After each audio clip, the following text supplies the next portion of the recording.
आज हम लोग हाइलोएरिन के बारे में पढ़ेंगे।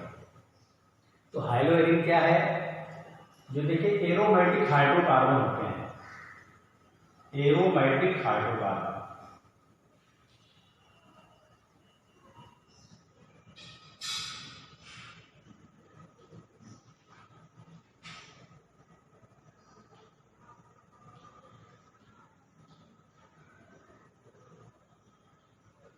जैसे बेंजीन आपका एरोमेटिक हाइड्रोकार्बन है।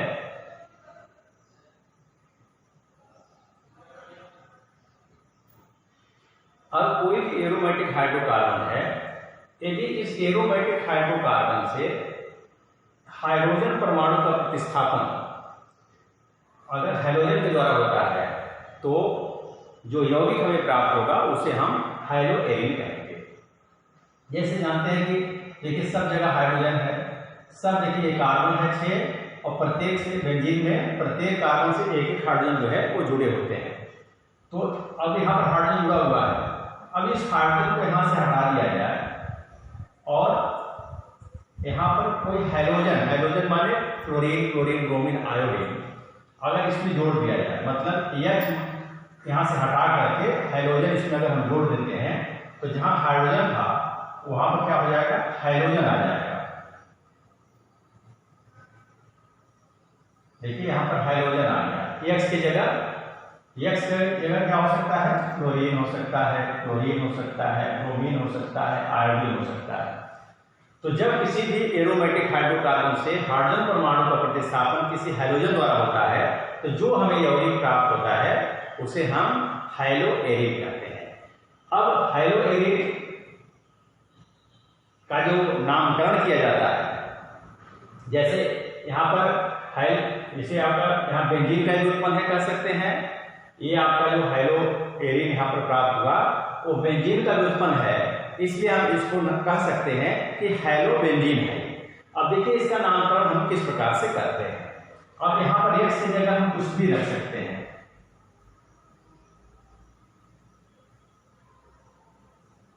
जो हाइलोएरिन होते हैं उनका हम आईयूपीएसी नामकरण किस प्रकार से करते हैं। जैसे यहाँ पर क्या था? Cl, मान लीजिए X की जगह हम Cl लिख दिए, यहाँ पर X की जगह हम Br लिख सकते हैं। ये जरूरी नहीं है कि हाइड्रोजन जो है यहीं से हाइड्रोजन हटेगा, यह आवश्यक नहीं है। हाइड्रोजन कहीं से भी हट करके वहां पर हाइड्रोजन जोड़ सकता है। तो यहाँ पर हम जोड़ देते हैं Br। तो और यह भी आवश्यक नहीं है कि केवल एक ही हाइड्रोजन प्रतिस्थापित होगा, एक या एक से अधिक हाइड्रोजन का प्रतिस्थापन हाइड्रोजन परमाणु द्वारा हो सकता है। अब जैसे मान लीजिए एक हाइड्रोजन यहाँ से हट जाए और एक हाइड्रोजन यहाँ से हट जाए तो हम किस प्रकार से इसकी संरचना बना सकते हैं। एक मान लीजिए Cl यहाँ जुड़ गया और एक आपका Cl यहाँ जुड़ गया, ठीक है। अब इसका नामकरण करते समय इसका हम हाइलोबेंजीन के रूप में इसका नामकरण करते हैं। जैसे यहाँ पर Cl है तो क्लोरो और ये आपका है बेंजीन, तो इसका नाम हो जाएगा क्लोरोबेंजीन, क्लोरोबेंजीन। ये आपका देखिए ब्रोमीन है तो ब्रोमोबेंजीन।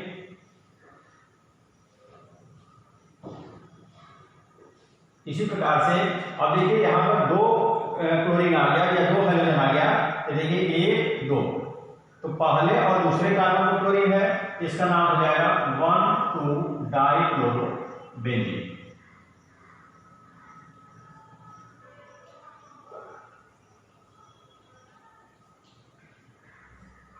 और मान लीजिए कि ये दोनों हाइड्रोजन अलग अलग हो सकते हैं, जैसे यहाँ पर Cl हो सकता है, यहाँ पर Br हो सकता है। तो जब अलग अलग आपका हाइड्रोजन होंगे तो हम अल्फाबेट के क्रम में उसका नामकरण करते हैं। जैसे यहाँ पर Cl हो जाए, यहाँ पर Br हो जाए, ठीक है। तो एक उदाहरण देख लीजिएगा, मैं यहाँ पर दिखा रहा हूं।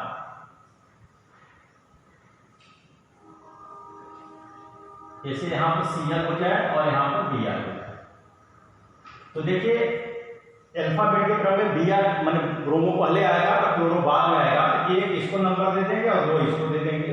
इसका नाम हो जाएगा 1 ब्रोमो 2 क्लोरोबेंजीन। 1 ब्रोमो पहले कार्बन पर ब्रोमीन है और दूसरे कार्बन पर क्लोरीन है, इसका नामकरण हो जाएगा क्या? 1 ब्रोमो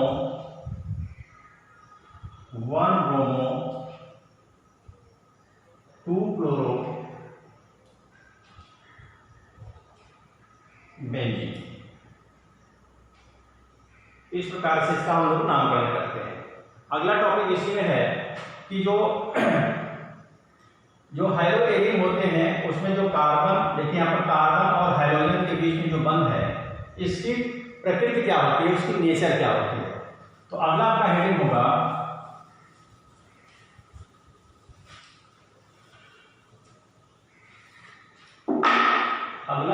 आपका हाइड्रोएरिन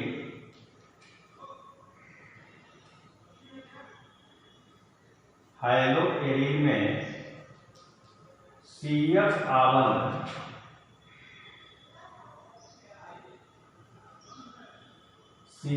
आबंध की प्रकृति।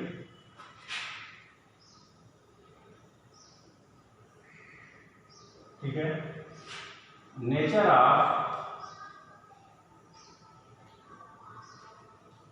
CH बॉन्ड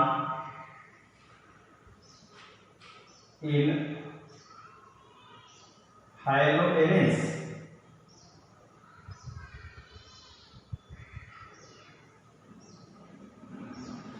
देखिए कभी कभी ऐसे आता है कि जो अभी हाइड्रोएल्केन में हम लोग पढ़े थे कि कार्बन और हाइड्रोजन के बीच में जो आबंध होता है वह ध्रुवीय प्रकृति का होता है और वह जो है ज्यादा क्रियाशील होता है, मतलब वह बंध जो है आसानी से टूट जाता है। जैसे उदाहरण देखिएगा, जैसे आपका क्लोरोमेथेन है, मान लीजिए Cl यहाँ पर क्लोरोमेथेन है, ये क्या है, हाइड्रोएल्केन है और ये आपका जो है हाइड्रोएरिन है, मतलब क्लोरोबेंजीन है। ठीक है, तो यहाँ भी देखिए आप कार्बन क्लोरीन के बीच में बंध है और यहाँ भी कार्बन यहाँ पर है और कार्बन क्लोरीन के बीच में बंध है। कि कहा जाता है कि जो हाइड्रोएल्केन का जो कार्बन और हाइड्रोजन के बीच में जो बंध होता है वो दुर्बल होता है और ये आसानी से टूट करके और रासायनिक प्रक्रिया में भाग ले सकता है, मतलब कि ज्यादा क्रियाशील होता है। जबकि जो कार्बन और क्लोरीन यहाँ पर जो हाइड्रोजन के बीच में बंध होता है वह स्ट्रांग होता है, मजबूत होता है और उसे आसानी से विचलित नहीं किया जा सकता है और इसलिए वह हाइड्रोएल्केन की अपेक्षा ये जो आपका CH बंध जो होता है यहाँ पर जो कार्बन और हाइड्रोजन के बीच में बंध होता है वो कम क्रियाशील होता है। ऐसा क्यों, उसी को हम लोग समझने यहाँ पर जा रहे हैं। तो देखिएगा ऐसा क्यों होता है कि इसके दो कारण है। एक तो कारण है अनुनाद संरचना।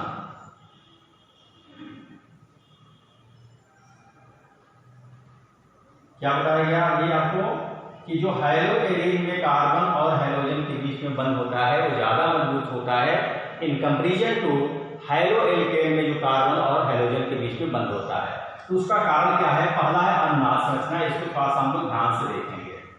तो देखिए अब यहाँ पर हाइड्रोएरिन में क्लोरोबेंजीन का उदाहरण लेकर के यहाँ पर कार्बन और हाइड्रोजन के बीच में जो बंध है उसके नेचर के बारे में आपको बताया जा रहा है। अब देखिए क्लोरीन के अंतिम कोष्ठ में 7 इलेक्ट्रॉन होते हैं, एक इलेक्ट्रॉन बंध बना लिया है, इसके पास 3 जोड़ा इलेक्ट्रॉन है, हम 3 जोड़ा इलेक्ट्रॉन खाली यहाँ पर दिखा रहे हैं। तो होता क्या है कि ये इलेक्ट्रोमैग्नेटिक प्रभाव के कारण ये जो क्लोरीन का जो इलेक्ट्रॉन युग्म है वह इस अनुनाद संरचना में भाग लेता है। तो होता क्या है यहाँ पर कि ये जो बंध है, ये जो पाई बंध है, ये बंध टूट करके वो इलेक्ट्रॉन चला जाता है यहाँ पर और ये जो इलेक्ट्रॉन युग्म है क्लोरीन का वो चला जाता है यहाँ पर। तो देखिए क्या होगा, देखिए एक युग्म इलेक्ट्रॉन अगर यहाँ पर आ जाएगा तो कार्बन क्लोरीन के बीच में क्या बन जाएगा, डबल बॉन्ड बन जाएगा और एक बंध टूट जाएगा। दोनों इलेक्ट्रॉन कहाँ आ गया, इस कार्बन पर। तो अगर दोनों इलेक्ट्रॉन इस कार्बन पर आया है इसलिए यहाँ पर क्या हो जाएगा, माइनस चार्ज लगेगा। तो हम किस प्रकार से इसको दिखा सकते हैं, अगले संरचना में हम इस प्रकार से इसको दिखा सकते हैं।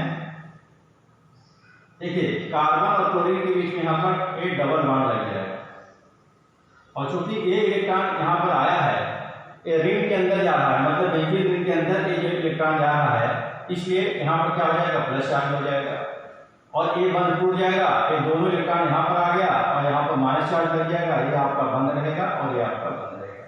फिर अगले स्टेप में क्या होगा कि ए जो पाई बंद है ए टूट करके चला जाएगा यहाँ पर, और ये जो 2 इलेक्ट्रॉन है वो आकर के बंद यहाँ पर बना लेगा। तो अगली संरचना जो होगी वो इस प्रकार से होगी। अगली संरचना इस प्रकार से होगी। देखिए यहाँ पर क्या हो जाएगा, डबल बॉन्ड हो जाएगा। यहाँ पर डबल बॉन्ड नहीं था, पहले से था, और यहाँ पर जो है ए इलेक्ट्रॉन युग्म यहाँ पर आ जाएगा, और यहाँ पर आपका ऋण आवेश आ जाएगा। ठीक है, और ये आपका जैसे था वैसे ही रहेगा, Cl यहाँ पर। फिर अगले स्टेप में क्या होगा कि ए जो बंद है, ए जो पाई बंद है, ए टूट करके यहाँ पर चला आएगा, और ए जो इलेक्ट्रॉन था वो आकर के यहाँ पर बंद बना लेगा। तो अगली स्थिति क्या बन जाएगी, ये बन जाएगी। देखिएगा अगली स्थिति ए बन जाएगी। तो यहाँ पर क्या हो गया, ये आपका डबल बॉन्ड हो गया, यहाँ पर सिंगल बॉन्ड हो गया, और यहाँ पर जो है आपका इलेक्ट्रॉन आ गया, और यहाँ पर कार्बन क्लोरीन के बीच में ये आपका डबल बॉन्ड था ही। और अगली स्थिति जो है लास्ट में पूर्ववत हो जाएगी, मतलब ए जो इलेक्ट्रॉन है आकर के यहाँ बंद बना लेगा, और ए इलेक्ट्रॉन जो है अपने स्थान पर चला जाएगा। तो अगली स्थिति क्या हो जाएगी, इसकी पूर्ववत हो जाएगी, केवल बाण की स्थिति बदल जाएगी। तो देखिए यहाँ पर आपका बॉन्ड बन जाएगा, ये बॉन्ड लग जाएगा, ये बॉन्ड लगेगा, ये सिंगल बॉन्ड हो जाएगा। क्लोरीन के पास जो इलेक्ट्रॉन था वो इलेक्ट्रॉन यहाँ पर आ जाएगा। तो इसको क्या कहते हैं, क्लोरोबेंजीन का क्या है, अनुनाद संरचना है। अब इसको हम लोग थोड़ा ध्यान से देखेंगे तो इस अनुनाद संरचना के कारण आप देख रहे हैं कि मान लीजिए कि पहली संरचना हो गई, एक दूसरी संरचना हो गई, एक तीसरी संरचना हो गई, और एक चौथी संरचना हो गई, और एक पांचवी संरचना हो गई।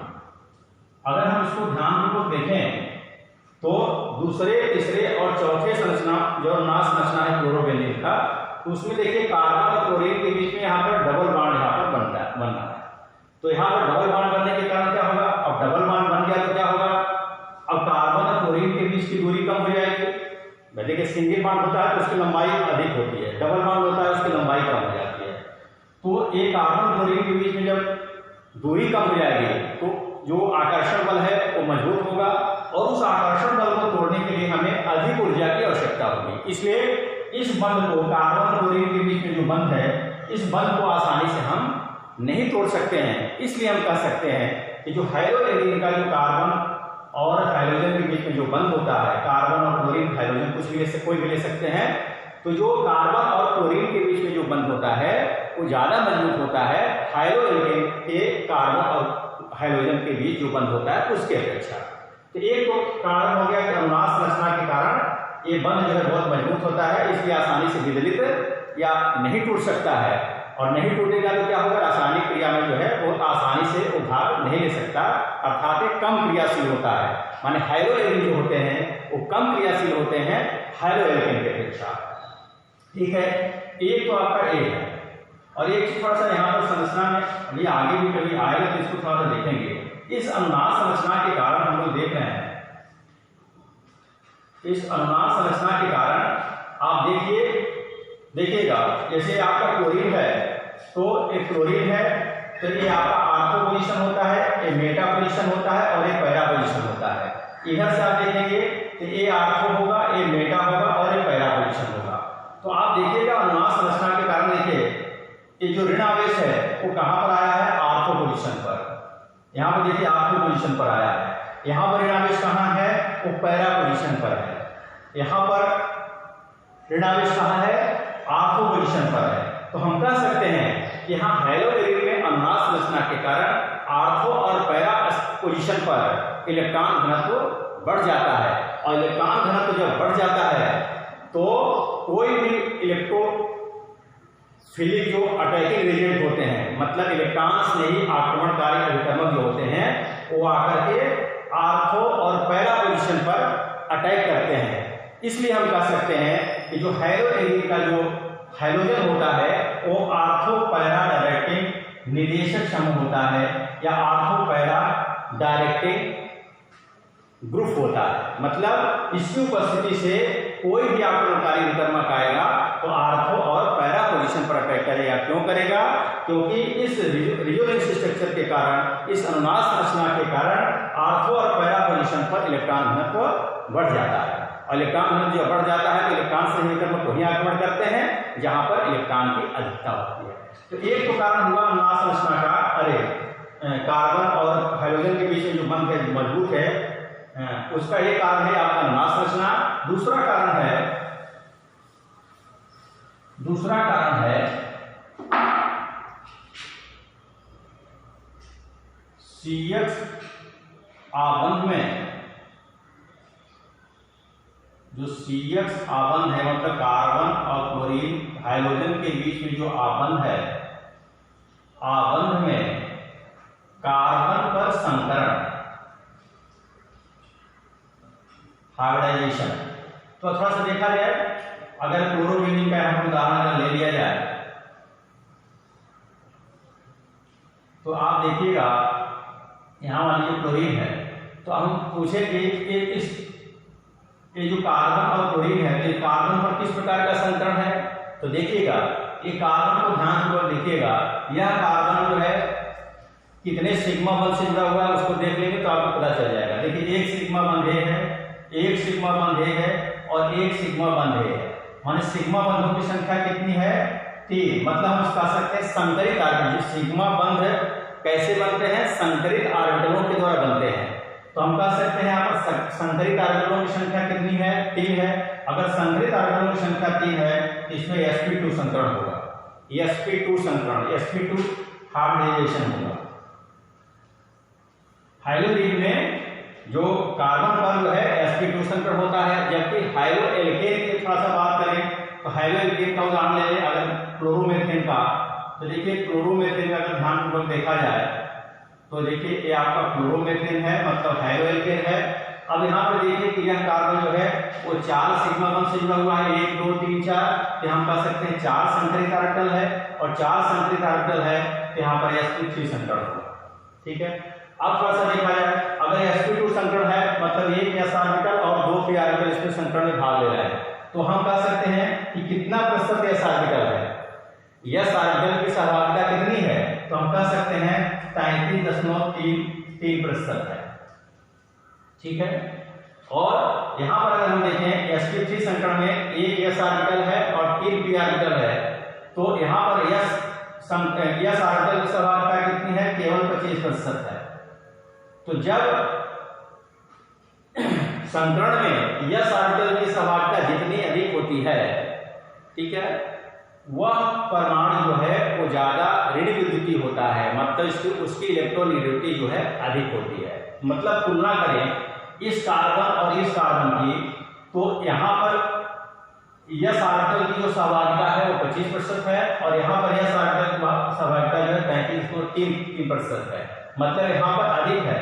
अर्थात यहाँ का जो कार्बन होगा वो अधिक ऋण विद्युतीय होगा, मतलब उसकी इलेक्ट्रोनेगेटिविटी यहाँ की अपेक्षा अधिक होगा। और जब विद्युत ऋणात्मकता अधिक होगा तो विद्युत ऋणात्मकता अधिक होने के कारण क्या होगा, ये जो साझे इलेक्ट्रॉन है कार्बन और क्लोरीन के बीच में एक इलेक्ट्रॉन जो साझा हुआ है, तो जो साझे इलेक्ट्रॉन है वह कार्बन की विद्युत ऋणात्मकता अधिक होने के कारण बहुत मजबूती से बंधे होंगे, और मजबूती से बंधे होंगे तो उसको तोड़ना आसान नहीं होगा।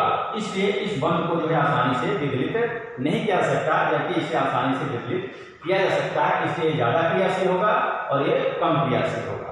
तो ये जो है हाइड्रोएरिन में जो कार्बन और हाइड्रोजन की आबंध होती है वह जो है ज्यादा मजबूत होती है इन कंपैरिजन टू हाइड्रोएल्केन के कार्बन और हाइड्रोजन के बीच में आबंध से। ठीक है, इसको ध्यानपूर्वक हम लोग देखेंगे वीडियो को और इसका नोट्स बनाएंगे। धन्यवाद।